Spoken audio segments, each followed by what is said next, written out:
कि पिछले 20 दिन में भारतीय जनता पार्टी के तमाम नेताओं के बयान उठा के देखिए, चाहे वो अनंत हेगड़े हो, चाहे वो ज्योति मिर्धा हो, चाहे वो लल्लू सिंह हो, एक बात समान सुनाई पड़ेगी आपको कि हमें प्रचंड बहुमत दीजिए क्योंकि हमें भारत का संविधान बदलना है। कौन कह रहा है ये? भारतीय जनता पार्टी के प्रत्याशी कह रहे हैं, उनके नेता कह रहे हैं। वो संविधान जिसे डॉक्टर बाबा साहब अंबेडकर ने अपने सपनों से, अपने पसीने से लिखा, जिस संविधान में महात्मा गांधी के उसूल जिंदा हैं, जो संविधान पंडित जवाहरलाल नेहरू की बौद्धिकता और कौमी एकजहती को रखता है सामने, जो आईन मौलाना आजाद के ख्वाबों की ताबीर है, उस संविधान को, उस आईन को बदलना चाहती है भारतीय जनता पार्टी। और सिर्फ बदलना नहीं चाहती, इसका ऐलान कर रही है और इस नाम पर वोट मांग रही है। बेशर्मी की हद देखिए। और मैंने तो सुना है यहां जो भारतीय जनता पार्टी के प्रत्याशी हैं, यहां माएं बहनें बैठी हैं, अपने भाषणों में जब नरेंद्र मोदी जी मंच पर मौजूद थे तो उन्होंने ऐसा बयान दिया कि जिसे यहां बोला भी नहीं जा सकता। जिस व्यक्ति को भाई बहन के पवित्र रिश्ते की मर्यादा का भान न हो, ऐसा व्यक्ति आपका खासदार कैसे बन सकता है? जिसे भाई बहन के रिश्ते की मर्यादा न पता हो। मैं बालू भाई से 2-3 बार दिल्ली में मिला था और जब मुझे कांग्रेस पार्टी ने यहां से राज्यसभा का उम्मीदवार बनाया तो बालू भाई प्रतिभा ताई के साथ मुंबई आए थे चुनाव के दौरान और उन्होंने मुझसे कहा था कि ये तुम्हारी बहन है, ये तुम्हें वोट दे रही है। सुभाष भाई ने भी वोट दिया था। चंद्रपुर का मेरे ऊपर एहसान है कि अगर आज मैं राज्यसभा में बैठा हूं तो 2 वोट यहां से मुझे मिले थे, तब मैं चुन करके राज्यसभा में हूं।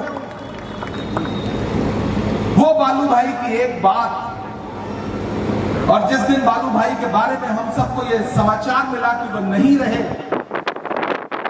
तो मैं सीधे भाग के घर आया सिर्फ उस बहन का हालचाल लेने के लिए, उस बहन की पीड़ा में उसके साथ खड़े होने के लिए। यहां मेरे दोनों भतीजे बैठे हैं, मानस और पार्थ, जिन्होंने अपने सर से पिता के साये को खो दिया है। चंद्रपुर वालों, मैं बहुत दूर से आपके बीच में आया हूं, आपसे यह कहना चाहता हूं कि अभी बालू भाई की चिता की राख जो है वो अभी ठंडी नहीं हुई है। किसी भाजपा के नेता में यह साहस कैसे आ गया कि वो ये कहे कि प्रतिभा ताई के आंसू तो झूठे आंसू है, वो आंसू के नाम पे वोट मांग रही है। ये भाजपा का प्रत्याशी कहता है कि वो आंसू के नाम पे वोट मांग रही है। अरे आंसू का मतलब भारतीय जनता पार्टी के नेता क्या समझेंगे जब उन्हें हाथरस की बिटिया के आंसू समझ में नहीं आए, जब उन्हें उन्नाव की बिटिया के आंसू समझ में नहीं आए, जब उन्हें जंतर मंतर पर बैठी हुई ओलंपिक पदक लाने वाली बेटियों के आंसू समझ में नहीं आए, तो उन्हें चंद्रपुर की बहू और चंद्रपुर की बेटियों के आंसू कैसे समझ में आएंगे? भाजपा के नेताओं, आप आंसू की बात न करिए। आपको प्रतिभा ताई के आंसू झूठे लगते हैं। अरे हमने तो पार्लियामेंट में खड़े होकर के नरेंद्र मोदी जी को झूठे आंसू बहाते देखा है। भावुक हो जाते हैं बात बात पे। अदाकारी तो कमाल की है, अमिताभ बच्चन भी पीछे छूट जाए, ऐसी अदाकारी करते हैं साहब। वो जब रोहित वेमुला की संस्थानिक हत्या हुई थी तो एक भाषण देते हुए जब नरेंद्र मोदी जी भावुक हुए और बिल्कुल ऐसा लगा कि आंसू बहा देंगे, तो पत्रकार ने मुझसे कहा कि इमरान साहब लग रहा है आप बहुत भावुक हो गए हैं नरेंद्र मोदी जी, आप क्या कहेंगे? तब मैंने कहा भाई मैं क्या कहूंगा, मैं तो शायर हूं। मुझे एक शेर याद आ रहा है कि वो तिजारती पहलू निकाल लेता है, मैं कुछ कहूं तो तराजू निकाल लेता है, मैं इसलिए भी तेरे फन की कद्र करता हूं, तो झूठ बोल के आंसू निकाल लेता है।